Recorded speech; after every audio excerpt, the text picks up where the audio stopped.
Hello my friends and welcome back to the garage. What we're working on today is another kit from the Gquuuuux universe, Bocata's Gym. Bocata's Gelgoog, and I'm sure I'm the 100th reviewer to make that joke by now. I suppose when you're Xeon and you win the war by stealing the Gundam, your whole design language shifts to that shiny new technology. As we can see here, this is a Gelgoog in name only. The design is heavily influenced by the Gundam and really is Gquuuux's version of the Gym. Bocata's Gelgoog is a recolor of a previously released kit, Sugai's Gelgoog, which had a color scheme very reminiscent of the classic Gym. Bocata's, on the other hand, sports a more subdued color palette, with white, navy, and OD green. Between the two, I do prefer Bocata's more militaristic colors over Sugai's. With this being the 5th Gquuuuux kit released, let's see how it stacks up against its peers. Which colors do you prefer, Bocata's or Sugai's? Let me know in the comments below. Getting into the runners, there's virtually nothing different from Sugai's Gelgoog. Runners B, C1, C2, D1, D2, E, and SB6 are identical. Where the kits differ is the A runner. Sugai's A runner has been split into F1 and F2 for Bocata's version, purely for color accuracy. There are 9 runners in the box for Bocata's Gelgoog, giving us 151 parts, molded in 6 different colors, the same piece count as Sugai's Gelgoog. This kit was panel lined using Tamiya Accent Color Black, with small touch-ups using a Pigma Micron .003 pen. Bocata's Goog is an easy kit to panel line with these methods. The pen was mostly used to cover lines I over-cleaned. The only shallow lines where the Tamiya didn't flow were on the shin to knee armor and the fuel tank cage at the calf. I also used the pen for lines that appear along seam lines. The Tamiya flowed well across nearly every piece. The panel lines have nice, deep channels, which is a big upgrade from the shallow lines we saw on the Red Gundam. While this kit has slightly less detail than other Gquuuuux kits, it still surpasses its high-grade Universal Century counterparts. Most of the detail here comes from large raised panels and contoured shapes. These flow naturally through the design, reducing the amount of line work needed. The result? A nice balance between ease of build and visual complexity.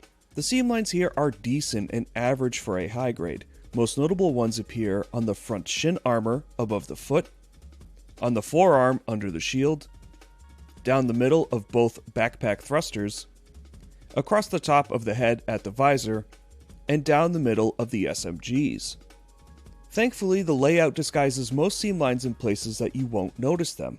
Unfortunately, the head, thrusters, and shin seams are very apparent. The forearm seam is mostly hidden by the shield, so if you're displaying it without the shield, it's gonna be noticeable.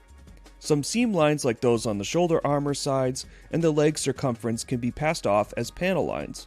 Overall, the asymmetrical layout of the unique Gquuuuux designs helps distribute the parts in a way that avoids many typical seam placements. Color accuracy is pretty good here. Bocata's Gelgoog includes just a few yellow strip stickers for the front thigh and the rear fuel tanks. Sugai's Gelgoog, on the other hand, used no stickers, but a couple yellow stickers is far more manageable than the paint correction needed for the Gquuuuux or the Red Gundam kits that we previously looked at. I did use the stickers for this build. They're easy to apply, but it's a little tricky getting them perfectly aligned with no gray showing at the edges. I did well on the left leg, but the right leg has a small bit of gray peeking through. The best method here is to mask and spray the parts. It's only a few yellow lines on an easy to access area, making this correction very beginner friendly if you wanted to get into painting.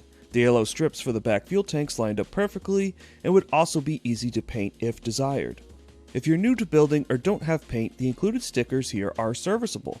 Just take your time lining them up. For extra accuracy, paint the small thrusters on the back of the backpack thruster dark gray, and add some dark gray for the head Vulcans.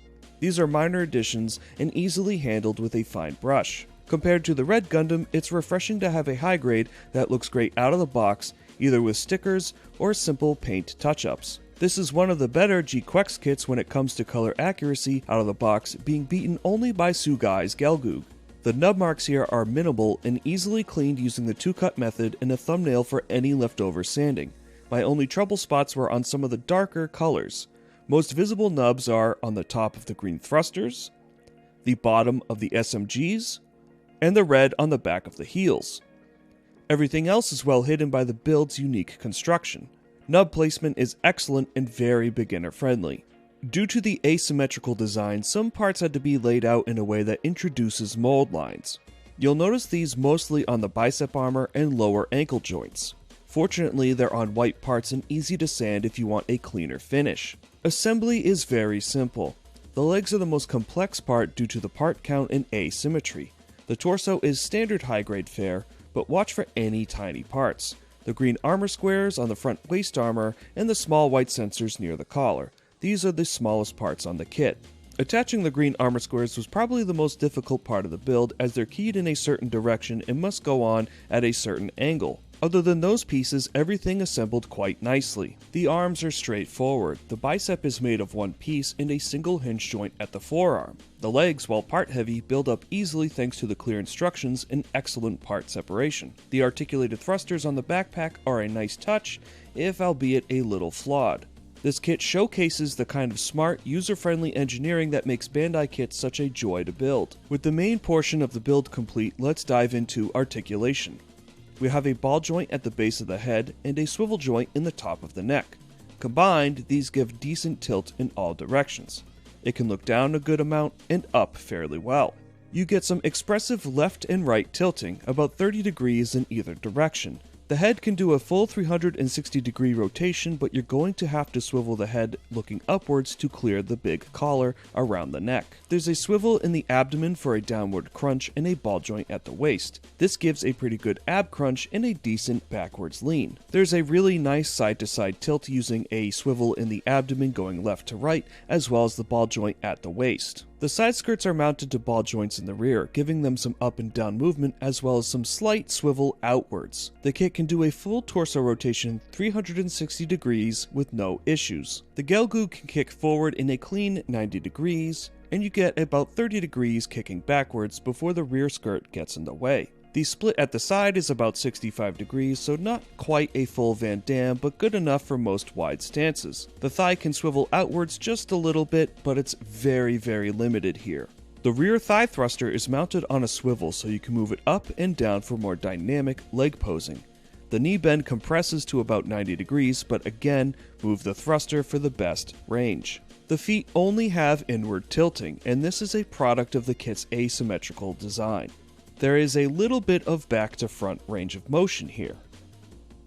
There is a toe hinge that lets the front of the foot lift up just a little bit. The most disappointing piece of articulation is here on the feet. There is no left to right swivel, which will come into play later during posability. All around, the articulation of the foot is the weakest part of this kit. The torso has a built-in shoulder swivel that lets the whole arm assembly swing forward. There is also a swivel allowing an upward shrugging motion. The shoulder armor can rotate independently and swings up for a nice full T-pose. The arms can swivel 360 degrees at the shoulder. The bicep can swivel 360 degrees all the way around. The elbow bend reaches about 120 degrees, so it's not double jointed, but it's more than enough for weapon holding poses. The hands are on ball joints, so you get full circular motion and a bit of expressive tilt for better hand posing. Onto the backpack, the two green thrusters are each mounted on a double jointed swivel, plus a ball joint at the base. They can move out, up, down, and angle backwards. Unfortunately, the ball joints here are a bit loose and pop off very easily. If this bothers you, consider using a little joint guard or glue fix trick to tighten them up. Moving on to the accessories, we get a decent spread here with the Gelgoog. Included, we have two SMGs, one beam saber and its blade effect parts, a weapon rack that mounts solidly on the back, two small arm shields, two closed fist hands, one left open hand, and one left hand with a cable attachment. Posability on the Gelgoog is a little quirky. The leg design shifts backwards at the ankle, giving the appearance of a smooth criminal type of lean. Trying to straighten the legs makes the whole kit appear to be kinda leaning backwards at the legs, and it might topple over. It definitely takes some getting used to, but the leg's going to have to be kicked backwards a little bit so then the foot is in line straight with the body. This might catch some builders off guard. I know it caught me off guard when I first completed the kit. Like I mentioned in the articulation portion of this review, there's no left to right rotation in the foot, which limits its natural stances. The thigh swivel is also a bit constrictive, so getting wider stances or outward foot poses is challenging. Some dynamic poses won't have both feet flat on the ground, which is a little bit of a pet peeve of mine.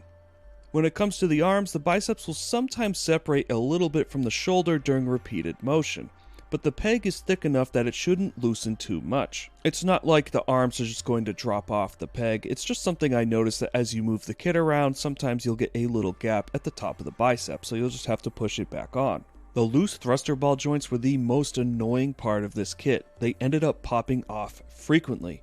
If you move the thruster on the ball joint, it's best to hold the ball joint onto the peg, otherwise it will pop out of the socket. I'm sure you noticed these thrusters were missing in portions of this review, and that's because I just got so sick of them falling off. Despite these quirks, the kit still poses well with some creativity.